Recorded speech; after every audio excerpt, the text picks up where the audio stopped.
In a time of rapid global change, the question facing Europe is not if it should adapt, but how. From defending democratic institutions to rethinking the role of the media, the challenges ahead demand clarity and courage. We sat down with Mr. Helmut Brandstätter, member of the European Parliament and former journalist, to discuss the future of our continent, the responsibilities of leadership, and the values that must guide us forward. This is a Forum Europeum interview with Helmut Brandstätter.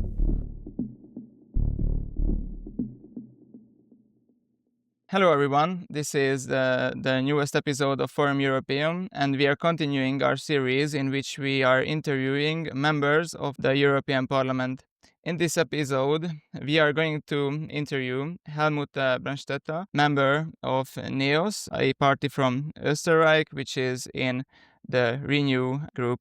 So thank you for your participation, we really appreciate it. Thank you for the invitation. And we can begin with the questions. So first of all, I would like to ask you the following question. What are the central issues that truly concern people in Europe today, according to NEOS? And which of these topics do you personally raise in the European Parliament? I think that's a very important question to understand what is important for people right now. And of course, we are in a situation that's completely different from, let's say, 10 years ago. And I would say it's 3 points that for many people very important. First of all, very often, of course, it's the personal situation. We had inflation. We had economic difficulties for different reasons, and people feel it. So we need something to improve our economy. And there are many steps, and we discuss it very often in the European Parliament. And I think that's very important. And of course, we have to do it together with the national states, because many laws are concerned by the national states. But this personal situation that many people don't see that they, or especially their children, will have a better future. I think this is for me, it's the most important point. Of course, the second point is security, and we all feel that we are living in a less secure situation like a few years ago for different reasons. It's not only that Putin attacked Ukraine; it's also that his people in Russian TV and also outside are talking about probably attacking other countries. I know that in the Baltic countries, many people are really afraid. In Moldova, many people are really afraid. And of course, there's this hybrid war. There's information, sabotage, and so on and so forth. And of course, there's a third topic, that's migration. And here I would say the European Union has done a lot. We have the Migration Pact, and now it's a job of the Commission, but also of the national states to really make those laws active, make those laws working.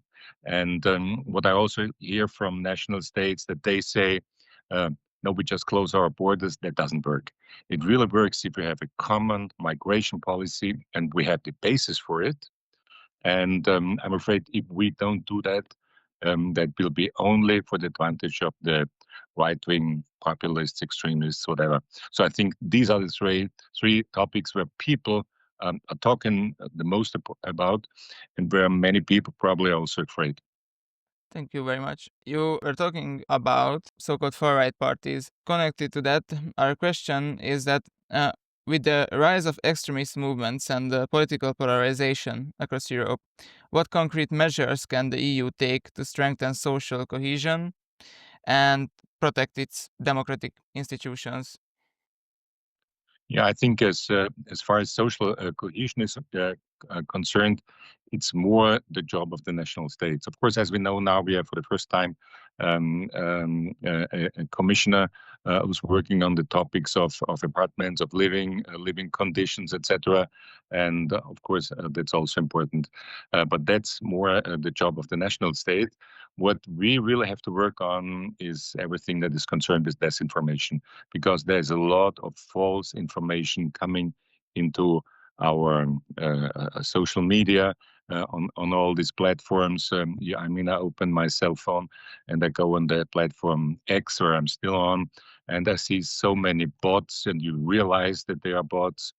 And what makes me even more, how can I say, even more active is the point that the collaboration between Russian officials and right-wing officials in the West. I mean, the last example is very simple. We saw those pictures and this video where these four leaders of state were sitting together in this in the train going to Kiev or coming from Kiev, and there was just a tissue on the table, and it was the foreign minister, the spokesperson of the foreign ministry, who said, that was probably cocaine. And immediately, all the right-wing groups, but also right-wing politicians like this Austrian Wilimski wrote, oh, that's interesting. Oh, look at this. So they are working together in lying to the European people. And I think we have to be more outspoken to explaining what's happening right now. It's a dictatorship. It's a war criminal like Putin working together with democratically elected politicians in the West to destroy our Europe, our way of living. And this is something where we really have to be more careful, also more active to work against it. Thank you very much. As a former journalist turned politician, how does your media background, especially, influence your approach to transparency, communication, and combating, especially misinformation within the EU institutions? Sometimes it doesn't make my life easier because I know how how newspapers and websites and TV stations are working, and of course I realize they have less and less people, and very often are not careful enough with all the information they are giving to their viewers and users. And I told myself when I entered politics, do not what many other politicians do, just to criticize journalists, but do your job. But sometimes I'm really not happy with certain journalists, if it's in Austria and other countries, because you see that they have an agenda which is not informing. But that's we have to live with that. So I think sometimes I understand it better what doesn't make life easier, and even more, it's our job to work every day on that informing. We have to find new ways of informing people, and transparency is the most important thing. Of course, I try to do it as much as possible. Because being a member of the European Parliament, I don't want to complain because I wanted to do that, but don't get me wrong. But it's really difficult because you have to be in Brussels, you have a plenary in Strasbourg, you go to other countries. Just in the last 10 days, I was 3 days in Belgrade and 2 nights and 1 day in Kiev, so in Ukraine. And at the same time, you have some meetings in Austria. I have to inform the public here. So it's very difficult to have the balance. But I think for me now, of course, it's very important to work in the parliament, in the different commissions. But I think it's as important right now to inform the public, in my case here in Austria, what we are doing and what is important to do. And I think that's again shouldn't be criticism, but during the election campaign, we had a lot of interviews and questions on what are you doing here and what are you going to do. And now it's again more, as far as Austria is concerned, more national politics that's in the interest of the media. So, but it's our job to do better. As a member of many delegations connected to the region of the Balkans, given the ongoing political tensions and reform challenges in the Western Balkans especially, how do you assess the risk of escalation in the region, and what role should the European Union play to ensure both stability and the successful integration of Western Balkan countries into the Union? I mean, there's one very simple answer, and it is, of course, all these countries are part of Europe, so they must have the chance to be part of the European Union. There's no doubt about that. And I think We will only have a common European Union when all these countries are part of the European Union. And of course, there are a lot of obstacles there because, of course, they have to fulfill not only the acquis communautaire, so all the existing laws, but they have to prove that they really live rule of law. That in all the countries, in all the EU countries, there's corruption. Wherever human beings are, there are corruption, but they have to prove that they do everything against corruption. They have to prove everything order to secure free media, and of course all the other questions. So there are a lot of questions that have to be answered, and there's both the sides. We have to help them, have to tell them what we think is important, what they should change, but they also have to see. They have to see to work for the future. And my problem with, I would say, all the visits, and there were many visits in different Balkan states in the last years, they talk a lot about the past. They talk a lot about why the Serbs and the Croats are in difficulties. Why? And we talk about Kosovo, of course. And when we talk about Kosovo, we always talk about the past. And Bosnia-Herzegovina, it's always the question, and we will have the discussion again in July, what really happened in Srebrenica and why can't the Serbs accept what Serbian troops were doing there. Why can't Milorad Dodik accept that there is Daytona? Dayton, I'm sorry, there's a Dayton, so he has to accept what's written there. So, all these points, and they come back to, but like 10 or 20 or 30 years ago, it was this or that. We have to talk about the future, and we have to see all the things which we have in common, where we can work together. And I know also from people from the Balkan who live in Vienna, they're also interested. So it's an interest of everybody that all these countries will be part of the European Union.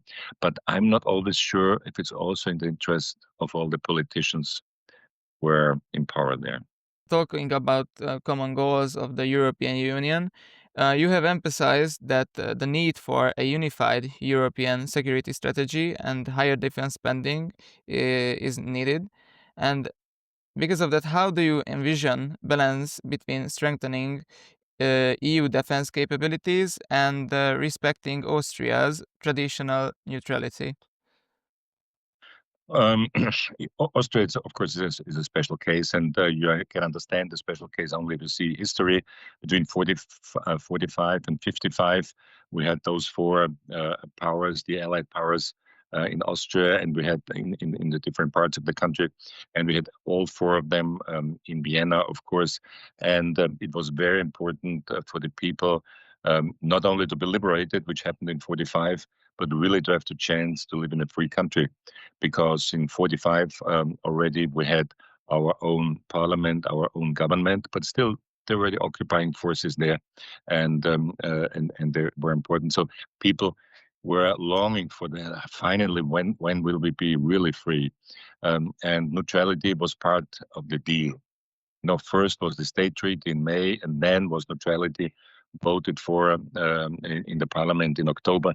But everybody knows that that was. One thing led to the other. That was very open. And during the Cold War, everybody had the impression that neutrality helped also for our security, and especially afterwards. After 1989, okay, there's the Common House of Europe. So what should happen? But at the latest, in 2014, we must have understood that. Putin is not interested in peace, and that he probably will attack other countries, or that he will attack Ukraine again. So we didn't see this point. So I think we need this common defense. The next step will be the common air defense, where we will be part of as the Swiss. Because there's one more thing which many people don't know about our neutrality. The constitutional law about our neutrality is only 2 chapters, only 2 sentences, actually. One sentence, we are not part of a military organization, and second is no foreign troops on our soil. But it doesn't say that we are not allowed to defend ourselves together with others. And with Sky Shield, we will do that. And the next step is already happening within the European Union, where certain forces are already working together. But it will be a long way for a common European army, but there will be the next steps. And I'm very glad that we have with Andrius Kubilius a very strong and wise personality as commissioner for defense, and he has his program worked out in 100 days, and one of the point will be common industry. So we have to produce weapons together. Nothing against neutrality. Next thing is we have to coordinate our forces. Nothing against neutrality. We can do that, and we already do it partly. And so there will be one step after the other. And then we will have, again, discussions about neutrality. But we have to take the next steps in order to make Austria more secure than it's today. Because I repeat it over and over again, it's a fact of history that neutral countries were occupied very often. Look at Belgium in 2 world wars, Denmark, or look at Ukraine. Ukraine was not member of a common defense or an alliance. It also was attacked. But we need the discussion in Austria, and I think it will take another few years. Thank you. Talking about geopolitics and wars, there are not only wars, but also trade wars. So, in terms of international trade policy, how does NEOS evaluate the EU's trade relations with China, the USA, and other important global players? And what should the EU do to protect its interests in an increasingly multipolar world, especially in the face of Donald Trump's new policies? Yeah. There's a simple answer. Yes, we want trade, and NEOS always was in favor also of Mercosur, for instance. So most of the other Austrian parties said, we must be careful because of our farmers. And we said, if we want to have a better dialogue, also as far as climate is concerned in South America, we have to have better relationship also as far as trade is concerned. So yes, yes to Mercosur, and yes, of course, also trade deals with other countries. I think this is really, really important. It's more complicated with China, because as we know, China tries to influence certain countries also in Europe. China has special contracts with Hungary, which is not fair. It's against the European Union. China tries to influence Balkan countries. So I think we have to make them clear, if you want to deal with European countries, you have to do it with the European Commission. You have to do it with us as a European Union.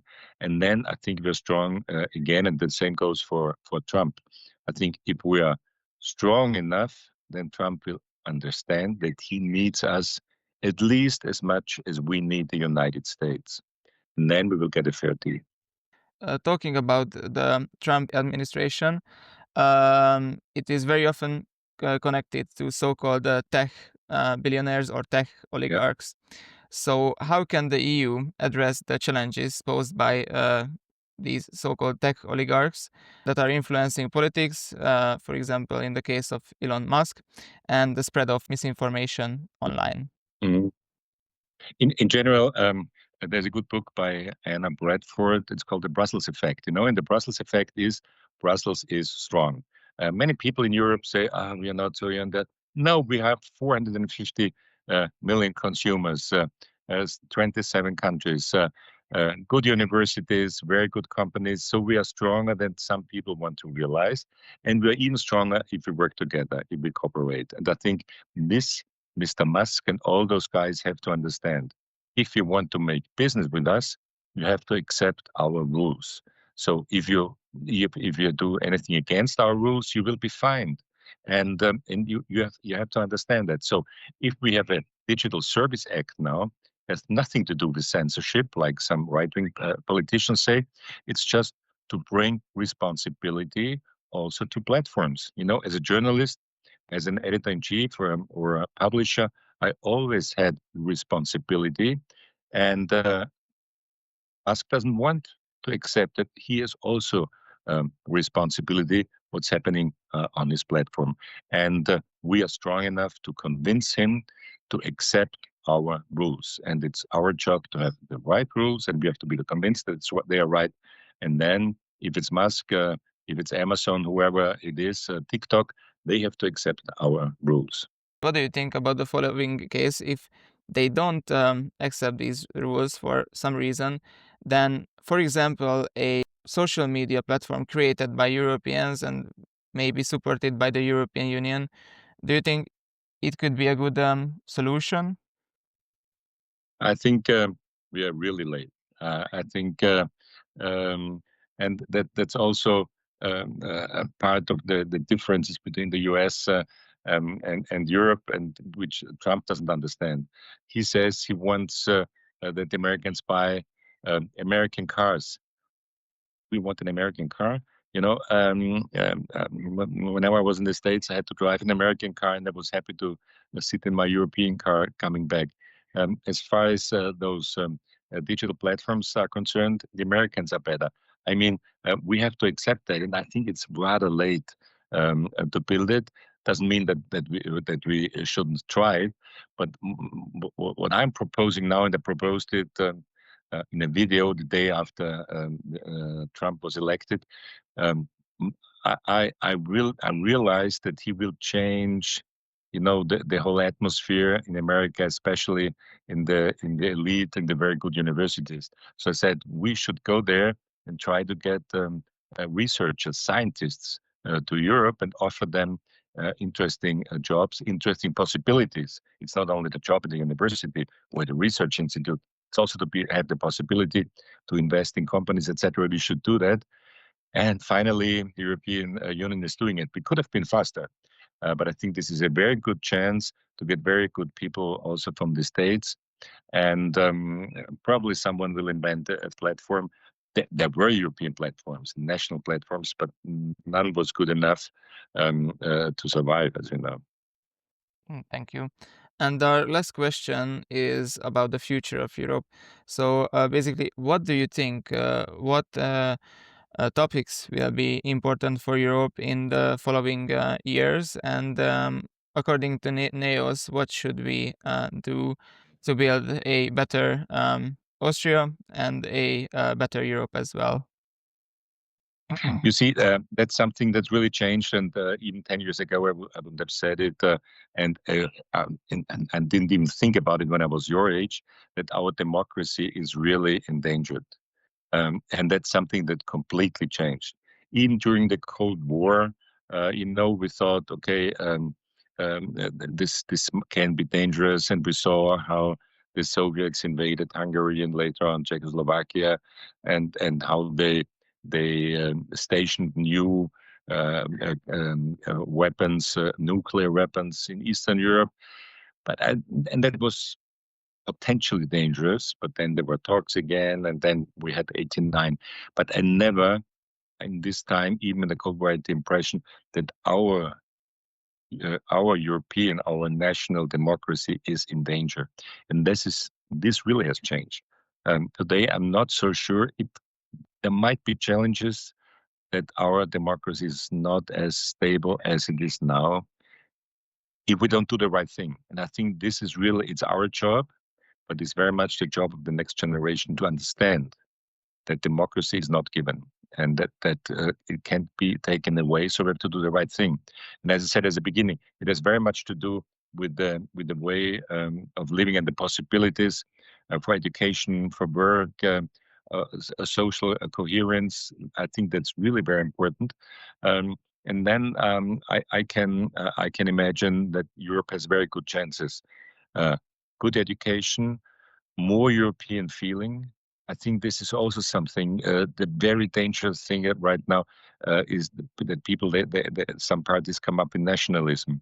No, it's not possible. 9 million Austrians cannot get a good trade deal with China, America, or someone else. 450 million can get it. And the same is for defense and for research, for all the other things. We can do it together. It will be much better than if one nationalistic or national country thinks it can do it better, like Orban said. Mitterrand said in his last speech in the European Parliament, le nationalisme, c'est la guerre. Nationalism always led to war. So I think it's very fine if someone feels I'm a proud whatever German, French, Bulgarian, or a Serb. That's fine with me.